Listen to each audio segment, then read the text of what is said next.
Tatanim ulit tayo ng mga puno.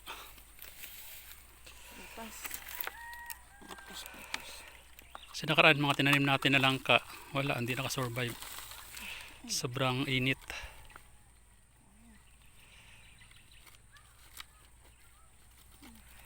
Anong prutasan mo?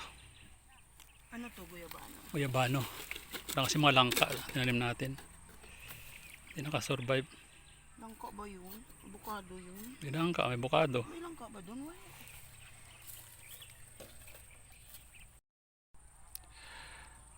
Sana po ay mabubuhay mga itatanim natin. Kasi medyo umuulan-ulan na din po paghapon.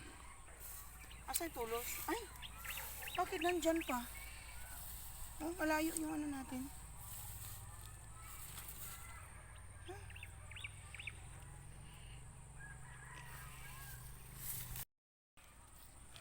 Ito ay butas na, hindi natanggal yung plastic.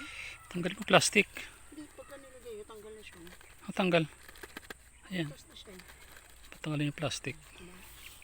So, butas na.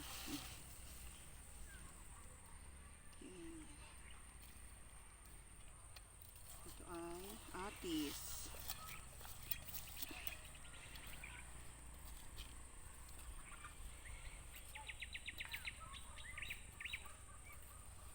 Laki ng butas na. Ito naman po ay langka. Langka yan. Bilis na siya lumaki. Katabi siya mismo ng kamuting kahoy.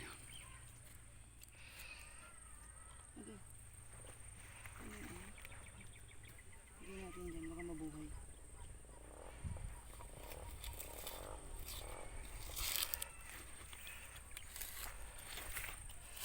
Taba ito pa, oh.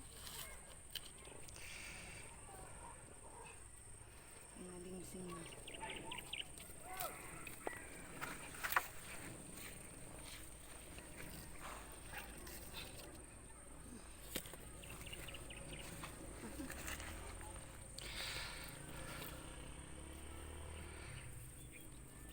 Diba sabi pag nagtatanim para malalaki yung bunga, nakahubo dapat yung tatanim.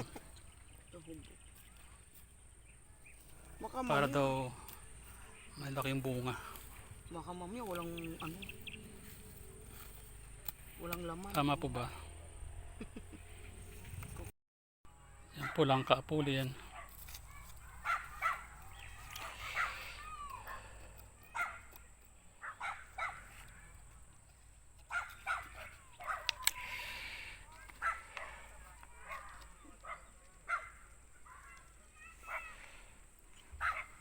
Yung ating dragon fruit, eh.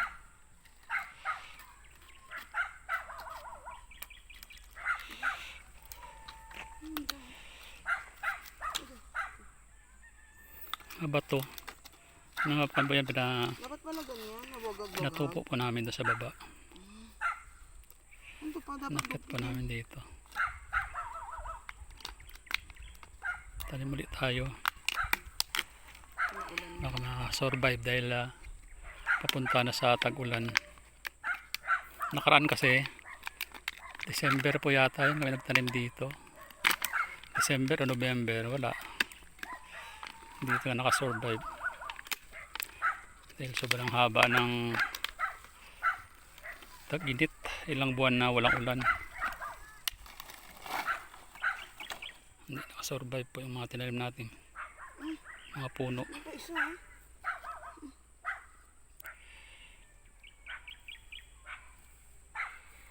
Bubuhay pa to.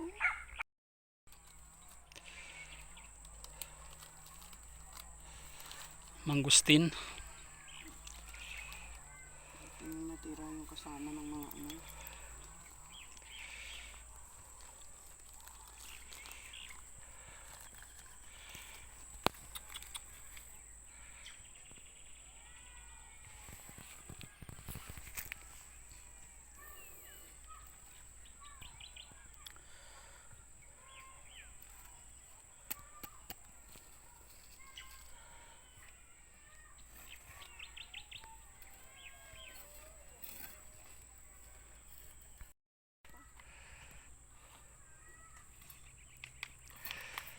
Utong na yan. At gupitin. Tanim tayo ulit ng lansones.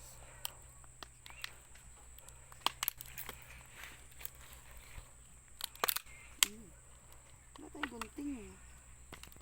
Ay, alam mo ang gunting pala. Naiuwi ko pa ito. Saraan. Shoot sa mata ko.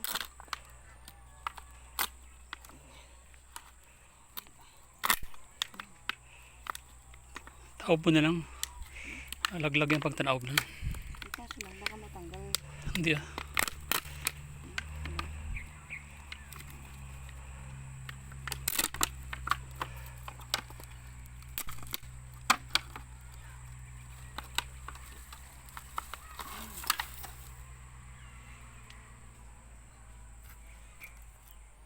Diba ito? Mataba na mataba yung lupa.